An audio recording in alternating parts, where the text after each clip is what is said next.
প্ৰত্যেকটো সমষ্টিত যাতে এটাও দুখীয়া পৰিয়াল ৰেচনৰ পৰা বঞ্চিত নহয়, ৰেচন কাৰ্ডৰ পৰা, তাৰ বিষয়েও আজি আমি খৰচি মাৰি আলোচনা কৰোঁ। অহা 25 ডিচেম্বৰৰ পৰা 10 জানুৱাৰীৰ ভিতৰত প্ৰত্যেকজন মন্ত্ৰীয়ে 5খন গাঁৱত নিশা প্ৰবাস কৰিব, নিশা গাঁৱত থাকিব। 5টা জোন আমি বনাইছোঁ, 5টা জোনত এখন কৰি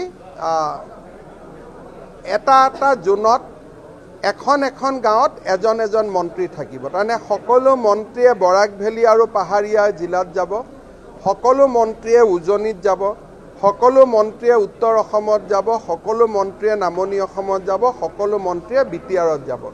সেইকাৰণে বিধায়কসকলক আজি আমি গাঁওবিলাক নিৰ্বাচন কৰিবলৈ পৰামৰ্শ দিছোঁ যে সকলোৱে যাতে নিজৰ সমষ্টিৰ একোখন গাঁও ঠিক কৰি আমাক দিয়ে, তাৰ পৰা আমি মন্ত্ৰীসকলক 5খন গাঁও আমি এলট কৰিব পাৰোঁ। আৰু ডিচেম্বৰ মাহত এই কাৰ্যসূচীটো আমি ৰূপায়ণ কৰিম। 25 তাৰিখে বাজপেয়ী ডাঙৰীয়াৰ জন্ম দিৱস, সেইটো আমি গুড গভৰ্নেন্স হিচাপে পালন কৰোঁ 25 ডিচেম্বৰ।